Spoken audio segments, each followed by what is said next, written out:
Hello and welcome to MASHmouth, a podcast covering every single episode of the hit 1970s sitcom MASH. I'm Vanessa. And I'm Ethan. Ethan, okay, so this will be a little bit old by the time we get this episode out. But did you see on the socials that Alan Alda had an AI program create new MASH content for him and Mike Farrell to read together? I did. I have not checked out this reading as of this recording, but I absolutely will. But it is really cool that there is new MASH content out in the world. Like, I don't want a MASH reboot or anything. I don't think anyone in the world wants that. But as a new fan of this show, let's say, a modern fan, it is very nice that Alan Alda and Mike Farrell are still out there providing to the MASH fan base that still exists with some new stuff. The AI generation is a little sketchy for me. I don't know how I feel about that in general, but just as a thing that exists, like, that's a fun use of AI generation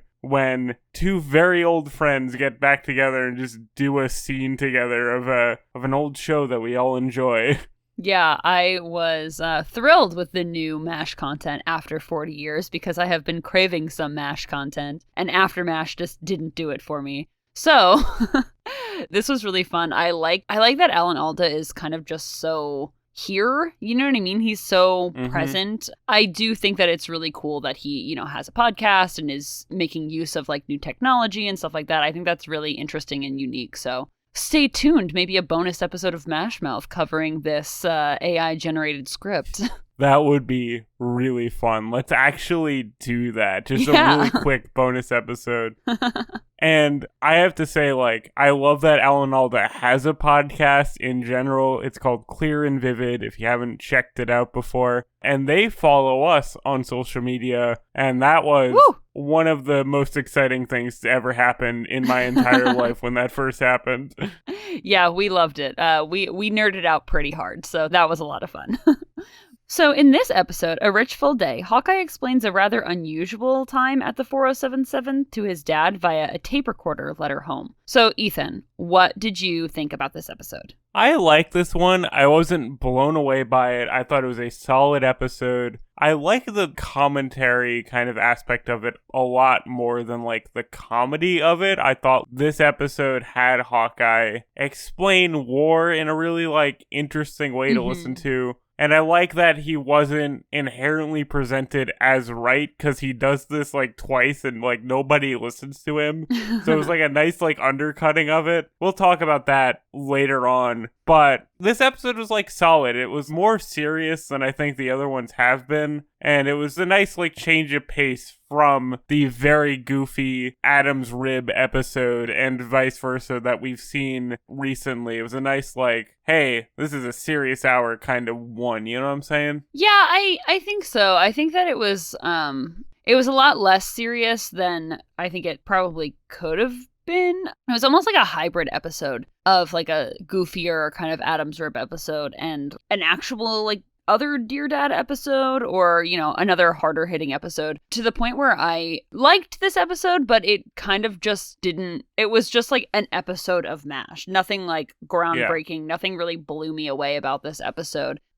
Still, love it, but that's, in general, probably not one of my favorites. Yeah, I feel you there. With me saying it is more serious, I just want to, like, clarify that this is a half-hour sitcom where the characters are being held at gunpoint, so, like, that is the major thing that made me, feel it was more serious. Yeah, and I think that was part of, like, not necessarily my problem with this episode, but just it felt like it didn't know what it was doing almost, in the sense of, like, it didn't know if it wanted to take itself seriously or if it wanted to, like, remain lighthearted and fun. And I typically like those episodes, and I keep prefacing, like, I did like this episode, but yeah, I don't know. It went by super quick. It had kind of like a weirdish tone for me. I don't know. It was interesting, but not one of my favorites. Yeah, I wouldn't say that it's fully cohesive and like, made me feel all the things that like a really good MASH episode can make me feel when it's serious, but I liked that it was at least trying to be. I will always give them credit for that, unless it's like massively out of step, you know what I'm saying? Yeah, absolutely. So to get into the episode just like a little bit more in depth,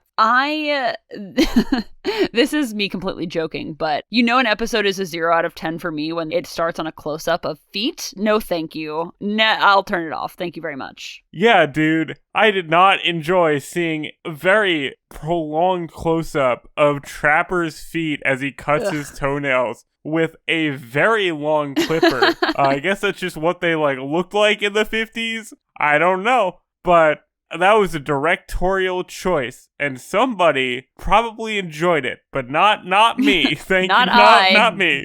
Not I. But I mean, besides that, I liked this opening scene where Hawkeye is talking into this tape recorder. I guess it wasn't necessarily like a tape recorder. It was probably like a record recorder. I don't know. This is kind of hard for me because I'm not from this generation, but I do know that they were able to record people's voices on records. That's how we made music. Anyway, so this is always really interesting to me to hear Hawkeye kind of narrating it to his dad, because like I said, I think I said this in several other episodes. On this rewatch of the show, I like to remind myself that you can watch this through the lens of Hawkeye just always narrating a letter to his dad. And so this kind of like reminds me that like, oh yeah, you can watch the show like that. So that's always really cool to me. I agree with you that I enjoy the Hawkeye perspective aspect of the show a lot and how they handle his narration throughout. Even last episode, as I joked that the reason why Frank and Margaret weren't in this episode is because Hawkeye didn't care about them. So like that kind of feeds into that. But I agree. I liked Hawkeye's narration in this one a lot. And I liked that unlike the previous Dear Dad episodes where it was a letter, he is explicitly sending an audio medium to him. So all the narration that we hear is the literal narration that Hawkeye's dad would hear when he receives this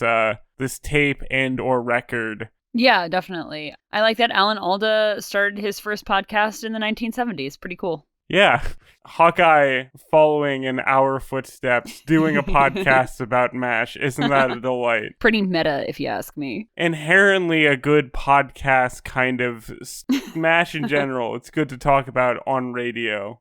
So it's after this scene where you get the context of Hawkeye sending this recording home to his dad, this triage scene, which I thought was probably one of my favorite scenes of the episode. Anytime they do something outside or on the triage buses, I don't know, something about it just like really gets me. I really like those scenes. But this just confirmed to me that Frank should definitely never be in charge of triage. Yeah, Frank has maybe the worst bedside manner of anyone working as a professional in the medical field. Just awful. Constant screaming, no good. And I know that it is like a military base, right? But imagine you're on this bus, you're injured, and there's just people screaming at you.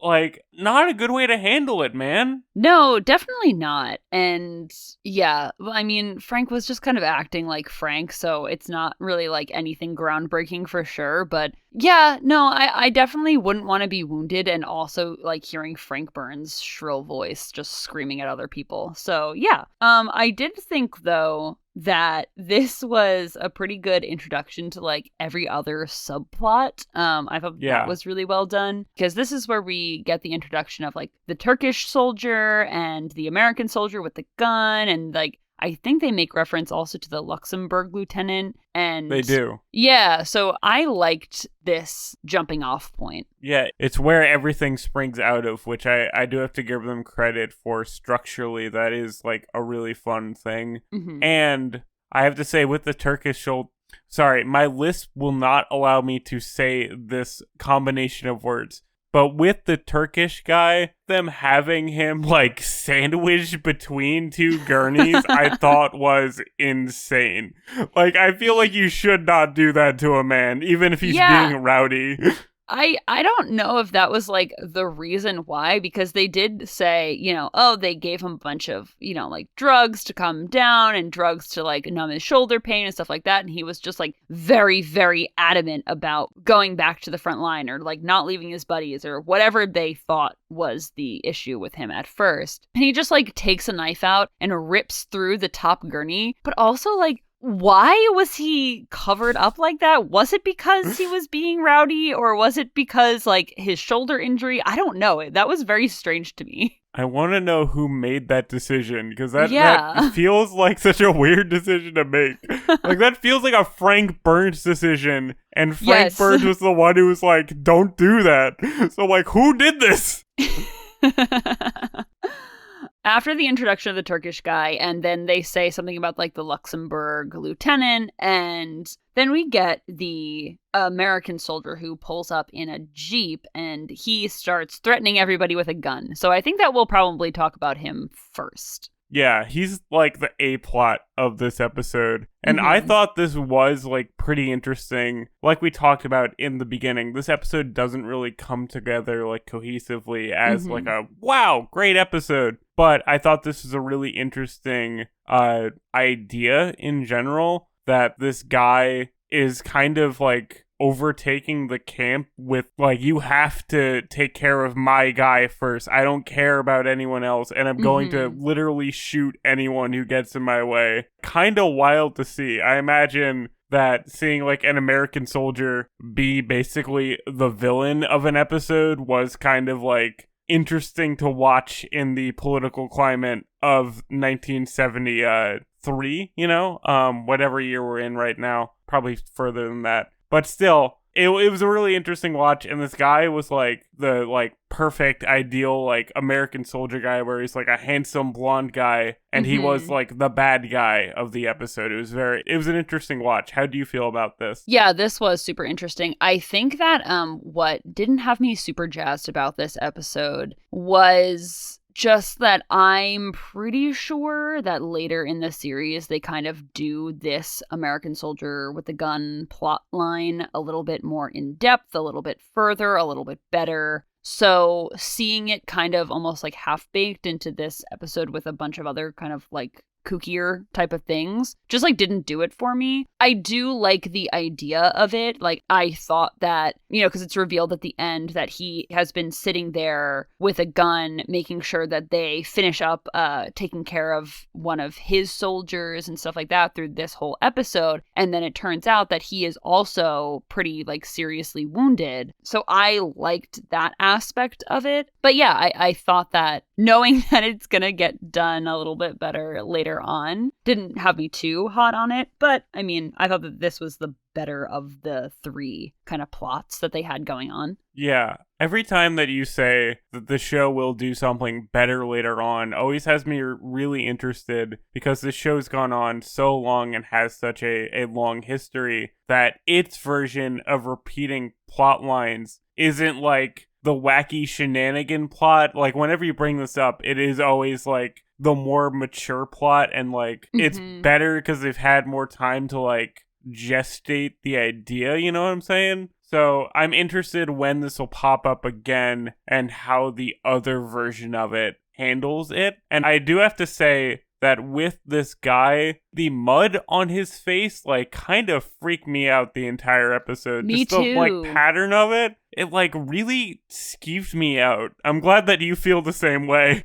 That was a super interesting choice, too, like, set and costume-wise. It made it more realistic, but also, like, it was like, ooh, wow, he literally just got out of battle kind of thing. Yeah, the mud kind of triggers my... I don't know what kind of phobia this is, but it's like the phobia of like patterns. I have that with like circle stuff, and it like hit that, but him being coated in dry mud did really sell the idea that he is kind of frantic about it and like kind of running on like pure adrenaline, I think, because he is just immediately there like, yo, I just came from the battlefield and you gotta take care of my colonel right now. And it is all just maybe not a decision that he would look back on as like the right thing to do once he's calmed down, but because he's running on just energy, it's sold really well through the makeup of it. Yeah, I definitely agree with you. And to go back to something like a little bit lighter, did you think it was as hysterical as I did that when Frank went and got Henry after this guy was threatening him with a gun to take care of the sergeant, that nobody believed Frank when he said, "Hey, there's a guy with a gun outside threatening everybody." This was really good. Probably like my favorite scene in the episode, honestly, because it was just like, I mean, if Frank ran into me, I was like, "Yo, I'm in great danger." I'd be like, "Yeah, okay, buddy. Who do you annoy this time?" Because there's so many people who've already like threatened Frank every single day. Like, come on. Yeah, seriously. I did think that the scene also after this, too, where the guy's in the pre-op room and then Hawkeye takes him out and is talking to him. And I think that you had touched on this like a little bit in the beginning when Hawkeye was talking to this soldier. His name is Smith. And he says, "Hey, like, I get that this isn't some like geopolitical conflict for you. This war is basically just 30 people that you have to take care of. And, you know, that's it." But he was trying to explain to him, like, hey, yeah, like, it's not a geopolitical conflict for me either. It's not just some, like, idea. We have to take the people who are the most hurt. And, you know, I get that you feel so strongly about, like, the people that you're in charge of taking care of. But we have to do this on such, like, a massive scale. And I thought that was, I always find these things when Hawkeye is like explaining these ideas about war to characters that he's explaining it to the audience at home also. And so I thought that was really interesting. I like this speech a lot. Hawkeye does this a few times just in general through the series. And I always like it because as someone who doesn't particularly think about the geopolitics of war, it is nice to get that kind of on-the-ground perspective, even if it is from a fictional TV character. I never think that he's being, like, preachy, at least so far in the series. I always find his perspective on things to be very interesting. And what I liked about this scene a lot was that this guy who he's speaking to, Smith, was not ever being, like, unreasonable. You know, he was always like, yes, that makes sense. That is, like, I understand where you're coming from. But also, you just gotta go in there and take care of my guy, otherwise I will shoot you. It's a really interesting, like, juxtaposition between basically delivering, you know, a sermon to, like, the audience about the reality of war, and also, like, undercutting it with, yeah, but if you said that to someone in real life in this situation, they would not care, you know? Yeah, exactly. And I think that kind of just, that was also, I feel, an attempt by the writers to be like, yeah, this American soldier is doing a bad thing, but, like, this is how he is looking at the war, like, that it's confined to this conflict of, you know, his people versus, like, not dying. And I thought that was, it was a good choice for the writers to include that. I also wanted to note this scene with Hawkeye and this soldier outside of the operating room is, I think, the first time that we get an explanation for Hawkeye's nickname. And I wanted to get your take on that. I don't think I've seen this episode, but I've always known that piece of trivia that he's named after the character from Last Mohicans, which is the only book his father ever read. And it was just, like, really nice to see that in the series. I was like, oh yeah, that is, like, official confirmation, not just, like, extra lore on a Wikipedia page. It's such an interesting thing for him because Hawkeye, you would think, like, would refer to his, like, vision or eyesight, where it's like, you know, if you're a sniper, you can be called Hawkeye because, you know, you see from a bird's eye view. But as a medical man, he doesn't really need that. So I like that it is not something super significant, that it is just like, my dad liked this book, so my nickname is from that book. Yeah, and I think that they bring that back as well in other episodes. Like, it's reconfirmed in some other episodes in the rest of the series too. So, but I did think it was interesting that this was the first time it's brought up in 3 seasons deep. Like, this is why. So, I think that it's mentioned. Is it mentioned? I want to say it's mentioned in the book and the movie as well, potentially, but for sure, this is the first time in the series. I shouldn't say for sure because I don't know for sure, but I'm pretty sure. Okay. I think it is mentioned in the book. I have not read the book at the moment, but we will read the book at one point in the future and talk about it on this podcast. But I don't think it's mentioned in the movie. I think that's just kind of something that is like left aside. I know that Trapper's nickname also comes from somewhere too, and it might be like really weird. I've seen like jokes about that on once again the MASH subreddit. So we'll get into that one day. So going from the discussion about this American soldier holding everybody kind of hostage, kind of not hostage, I don't know, I wouldn't really call it a hostage situation, but moving on from that. I mean, he had a loaded gun. Yeah, I mean, I don't know. Anyway, so going from that part of the story to, we mentioned this Turkish soldier. He seemed to be just like immune from drugs. Mm-hmm. That was a pretty interesting plot line. And then after they bring him into the OR, he just like gets up again and is like, all right, I'm out of here. And it was such a crazy scene while they're trying to work on this other soldier that the American soldier is like, hey, I'm literally going to shoot you guys if you don't fix this guy. And then also having this Turkish guy who's speaking in a language nobody understands, just running around the OR. It's just like, oh god, this is so MASH. Yes, this very reminiscent of the scene from earlier in the series where I think a North Korean and or Chinese soldier wakes up on the table as well and like grabs a knife and everybody freaks out. Yeah. But in this one, he grabs a syringe of perhaps morphine and like threatens everybody with it. And Henry grabs it with his hand and like injects himself with morphine and just like passes out. And the way Henry and McLean Stevenson like performed that little bit was like a nice bit of tension relief where he's like, oh mom, and like falls over. It's funny because I'm always very critical of these scenes that have someone grabbing a needle and then suddenly like injecting themselves with the whatever is in the syringe. I always hate those scenes because I'm like, that's not how syringes work, guys. Yeah. It has a plunger, but if you look, Henry grabbed it in such a way that, like, he pressed down on the plunger himself. Like, nobody, like, pressed the plunger into him. So you actually saw the plunger, like, going down. It was very funny. So Henry's a maker of his own demise there. Literally.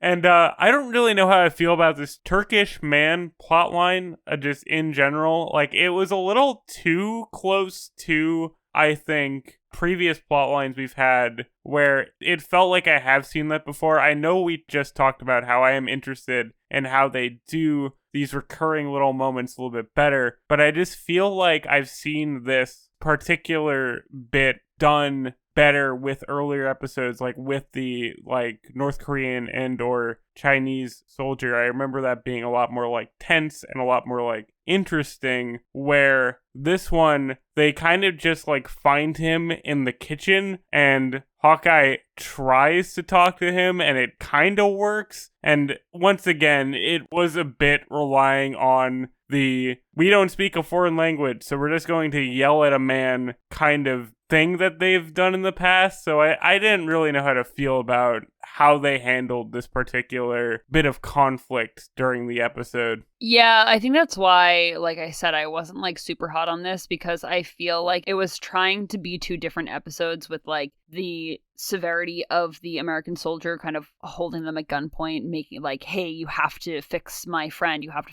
stuff like that, versus like the comedic relief of this guy screaming at them in Turkish and them trying to like communicate with him. But I did think that the scene in the kitchen was well done because it kind of did a callback to Hawkeye trying to reason with the American soldier. He's like, hey, I know this isn't a geopolitical conflict for you. And the Turkish guy is obviously not understanding him. And he just is just like beating a butcher knife on the table. And Hawkeye goes, well, that's the second time today this didn't work. And I thought that was just a fantastic callback to the previous scene. That was really good. I should not discredit that. I legitimately love that. That's my favorite kind of callback joke, where it's very clearly Hawkeye thinking like in real time of like, okay, what do I know that could help this? And earlier today, I already gave this speech, so I'm just gonna give it verbatim again. And it doesn't work at all in this context. It was so funny to watch.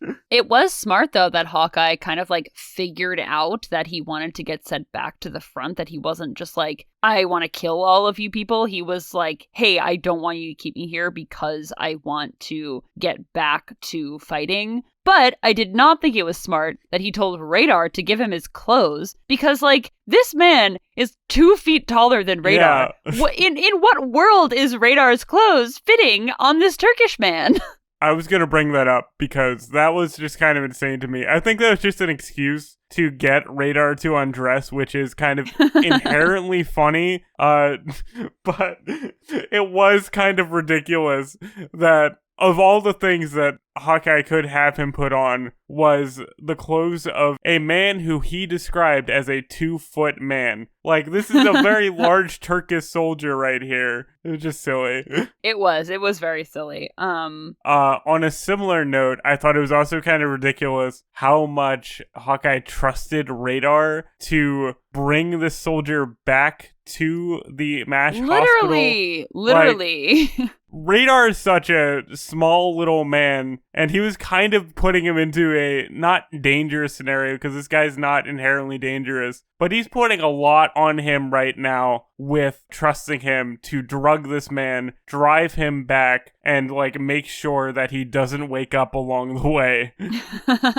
Yeah, especially since like he is known to be like very drug resistant, this guy. Like, this has been a plot for the entire episode. But yeah, so to give that a little bit of context, Hawkeye says, hey, Radar, like, take off your clothes. Also, give this guy some prune juice that is spiked with like knockout juice. And then drive him until he knocks out and then come back. And of course, what happens? Oh yeah, Radar drank the wrong juice. And he took the knockout juice, and that was it. It's just a whole thing. But how this ends is that the Turkish man comes back with Radar, like, in tow, and, like, gives him back to the MASH unit, and then drives off on his own in a stolen Jeep, which I thought really did resolve it in a very funny way. And the poor man never got his shoulder fixed. Like, that's not good.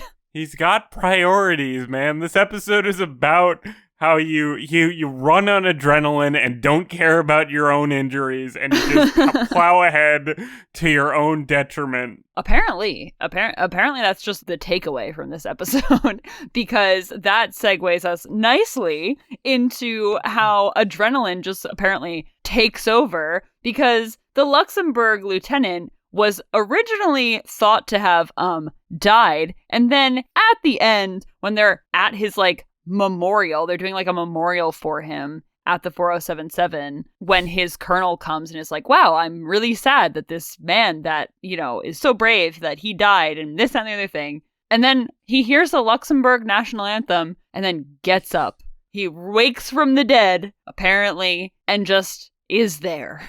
And the whole bit with this section of the episode is that, yes, they thought the man was dead, but also they had no idea where he was. And he just, like, stumbles out of, like, some random tent in the camp. Like, where was he? How did he get there? Okay, this is what killed me, is that he was in the post-op ward. Like, he was recovering. And so the only explanation that we get from this is Hawkeye and Trapper, like, looking at each other. And Hawkeye goes, I thought you said he was dead. And Trapper just shrugs casually and goes, he got better. What? What's happening here?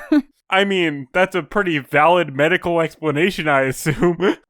I guess it's the only medical explanation because, like, I don't know. It was just such a crazy thing because they mention him on the triage bus and then they say, oh, he's not that bad. And then suddenly Radar is like, oh yeah, he died. And then the colonel is like, what? And then he's awake again. Okay, I don't know. It was just so strange. This is very 70s military humor to me. Like, this is what I always picture, like, other shows doing that weren't as serious as MASH. Like, I imagine your Gomer Pyle or whatever, or your Hogan's Heroes. Like, most episodes have, like, oh no, we lost a body, we got a fake thing. And then, like, the end joke is that, like, they find him and he's just saluting, like, a mindless drone, you know? Yeah, this seems very military humor from eons ago. But I'm glad that it kind of, like, showed up in MASH because it's just, like, such a relic of its time type of thing. Was funny. Liked it. I definitely thought it was fun. I just want to clarify that people who salute are not mindless drones. I was just talking about how he rose from the dead to salute his national anthem. My thoughts when he, like, rose up, I guess, from the bed, when he heard the Luxembourg national anthem, I was like, wow, how patriotic. This is so beautiful. A true soldier right there. Give him all the accommodations. Okay, so I didn't think this one was, like, super line heavy, but did you have any favorite lines from this? I did. I have a couple. First of all, I have to say that the story of how Hawkeye got the tape recorder was really funny, but it's a very, like, long, involved, multi-part line from him, but the final line saying that, like, I got it from Father Mulcahy because he was worried that people would think he was taping confessions was very funny. I love that. That was so in character for Father Mulcahy, too, who did not appear in this episode. I was like, you know what? Yeah, Father Mulcahy would do that. Yeah, he was there in spirit. And then there's a long line from Hawkeye, which I thought was really good, where he says, I sent General MacArthur a letter suggesting that the war should be declared a tie, and General MacArthur sent him back an autographed picture of himself waiting ashore in the Philippines. Just every General MacArthur joke, I'm like, amazing, perfect. Was General MacArthur, like, alive when the show was on? I hope it was. I don't know. I'd have to look into that, but man, that would be funny if he was. I wonder if he could take a joke. I'm like, wait, now I'm thinking, I'm like 90% sure MacArthur was alive. Anyway, okay. So I liked when Klinger and Frank were on the triage bus and Frank is giving Klinger a bunch of shit about, you know, being in a dress, stuff like that. And so Klinger is walking away and Frank goes, Klinger, I want to see you out of that dress tonight. And Klinger goes, never on a first date, sir. Just, that's how the scene ends. That is the perfect Klinger joke. I had to restrain myself from not bringing that one up. I also really liked the end scene where Hawkeye is signing off the tape to his dad and he has everybody in the swamp kind of saying something to his dad, like saying hi or bye to his dad. And Trapper goes, hello, Dad, your son's no good. And Henry also goes, Henry requests that Hawkeye's dad call Henry's wife. And he just, like, it seemed very ad-libbed where he goes, and ask her to send some new shorts. Yes. Oh, that was really good. Did you notice that there was one line in this episode that was very clearly, like, dubbed in after the fact? It was a Hawkeye line. It was so clear. I watched the show with headphones on, so I'm very aware of, like, the sound mixing, you know? Mm-hmm. And there was one line in this when Trapper goes, you can remove my foot from my mouth. And very clearly dubbed in, Hawkeye responds, it'll be a size 12 ectomy. Like, so clearly recorded on a different day. That's so funny. I did not notice that. So, also, I do have some trivia for this episode. I actually have, like, a considerable amount of trivia for this episode, so boy, that's fun. And we're gonna really get into it. So, I know that we didn't talk about it a lot, but there was the Luxembourg colonel who was coming to see how, you know, the guy who was dead and then wasn't dead, how he was doing, stuff like that. So, He was played by Curt Lowens, and Curt Lowens was born Curt Lowenstein in East Prussia, which is now Poland. When the Nazis took over, his family moved to Berlin to be with a larger population of the Jewish community in a bigger city. His bar mitzvah was postponed in 1938 after his synagogue was burned down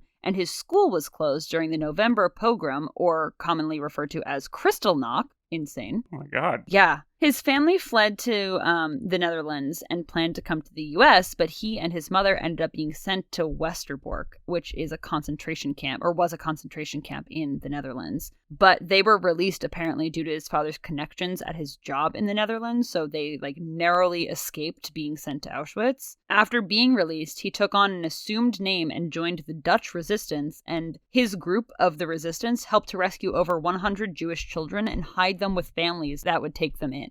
Oh my God! This guy's like a hero. It's insane. He just had this little small part in MASH. What the heck? What? Wait. Okay. So the guest star of this episode is he could have his own movie about him if they wanted to. Yeah, exactly. That's wild. It's wild. So anyway, a little bit more about Lowens. So also during the war, actually, he received accommodation from Eisenhower when he aided 2 downed American airmen, and he served as an interpreter for the British after the war when the British were keeping the captured Nazis under house arrest. So he served as the interpreter for that whole venture. In 1947, after the war, he came to the U.S. and studied acting in New York at the Herbert Berghof Studio. His acting career also, weirdly enough, he played a lot of Nazi roles. It was very strange. So he played German officers in movies such as Toberg and Torn Curtain, as well as on TV in Hogan's Heroes and Wonder Woman. He also made appearances on 12 O'Clock High, Mission Impossible, The $6 Million Man, and The A-Team. And for newer shows, he was also on Cold Case, ER, and Night Court. For other movies, he was in The Deputy, which he played the Nazi doctor that did experiments on people. He literally played that role. And I was like, oh my God, that's terrible. I guess if he didn't want to do it, he didn't have to, but also just that's terrifying. Yeah, I think that doing stuff like that as a German sounding guy in this era when you're Jewish is just a way to take back the power of it, you know what I mean? When I was looking up this actor, I'll link a lot of his interviews and articles and stuff like that, because I don't want to speak for this man, of course, but I do believe that that's maybe how he felt. That's me speculating, I don't know for sure, but just in general, that's most likely why, if I had to guess. But for other movies besides that, he was also in The Other Side of Midnight and Angels and Demons, which people would probably popularly know as the sequel to The Da Vinci Code. So that's pretty cool. Yeah. He also worked with high school students to make a 6-minute animated short about his experience in the Holocaust. And Lowens passed away at the age of 91 in 2017. Wow. That's an incredible life. Yeah, 100%. That really, the fact that he was such a small guest star and had this amazing backstory, very interesting to me. Yeah, every time you bring up these older actors who have these long lives, before and after they appear on the show, I'm always so interested in knowing how they started, what was their decision process to be I'm gonna be an actor, and then land this small role on this show. But especially for him, because, being in the Holocaust is such a damaging thing that I want to learn more about this man so I can know why he chose the acting field in particular. That's so interesting to me. In the sources that we will link in the description, there was a video interview with him that was about 7 minutes long. I didn't watch the whole thing, but I'm guessing that he kind of goes into his decision to become an actor a little bit more in that video. So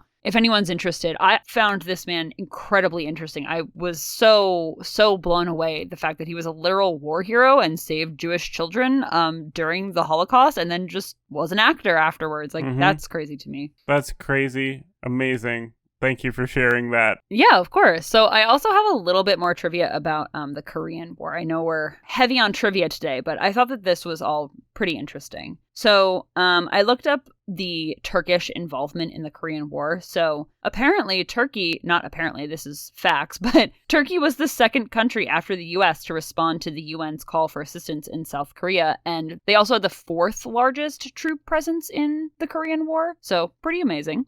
3 Turkish brigades served in the Korean War, totaling over 14,000 service members. Most notably, the Turkish brigade participated in the Battle of Wawan. I'm sorry, I'm probably pronouncing that so wrong. That was a battle I believe primarily was fought between Chinese and Turkish soldiers, and I believe that's probably why this Turkish soldier in this episode wanted to go fight the Chinese so badly, because this was like a very prominent battle for Turkey and the Turkish soldiers. So I think that's probably why they had this character kind of, saying, I have to go back to the front. I have to fight the Chinese. I have to fight the Chinese because of this battle. That's me speculating, but I would think that's why the writers included that. Yeah. Similar with the Ethiopian soldier, like I keep saying, I do like when this show demonstrates that the war was a diverse effort and it wasn't just Americans. So that's just something I always appreciate. Yeah, and speaking of that, I also looked up Luxembourg's involvement in the Korean War, and I don't have a ton about Luxembourg, but I thought it was pretty interesting because Luxembourg sent 110 troops in to fight in the Korean War, and only 2 were killed, and only 15 to 17 were injured. I was like, wow, that's pretty amazing. Wow. Maybe that's why that guy survived.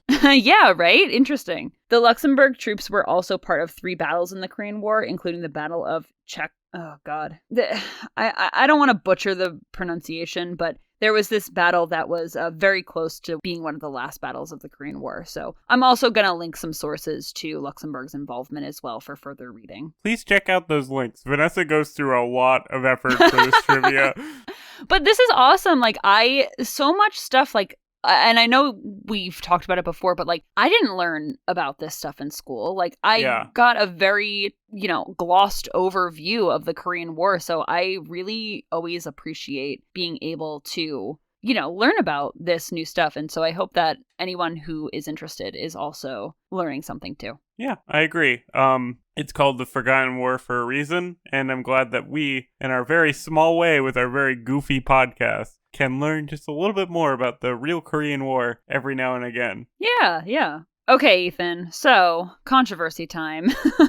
What is your martini rating for this episode? I think it's gonna be a 3 out of 5. I did not love this one, but it's a solid episode. It's a little above the average one, just with Hawkeye's speech that he gives the first time, the speech that he gives the second time, and it's just not working. And the origin of Hawkeye's nickname, I think, gives this one just a little bit of an edge over a right down the middle 2.5 episode. You know what I mean? No, because I gave this one a 2.5. Wow. Yeah, I thought this was just a very run-of-the-mill MASH episode. Nothing insane, nothing that makes me want to really return to this episode. I do like the inclusion of, the Turkish soldier and the Luxembourg soldier and stuff like that. But I'm pretty solid with this being a 2.5. I could maybe give it a 3. I think a 3 is pretty fair for just the stuff that you had mentioned. But yeah, for me, 2.5. Understandable. This is not an incredible episode. It is pretty much a down the middle one, except for the few little bits that I pointed out. But I understand where you're coming from. This is not a controversy. I think this is pretty well accepted. I don't think anybody's going to come at us and say this is the greatest episode of the TV show. No, I don't think so. I think this is a very fun episode, but just objectively, it's not the best episode in the series. Still wouldn't turn it off. If I had a choice, wouldn't turn it off for sure. I think there's only a couple so far where you're no, thank you. Yeah, exactly. Okay. So, just to wrap up, we'd like to give thanks to Jacob Furibalka for being our technical consultant, Melissa, my sister, for cover art, and of course, our listeners. Thank you so much. Our music, social media, and contacts for the show are linked in the description, as always. And join us next week for Season 3, Episode 13, Mad Dogs and Servicemen. But until then, drink the right prune juice. Goodbye, farewell, and amen. Bye, everyone.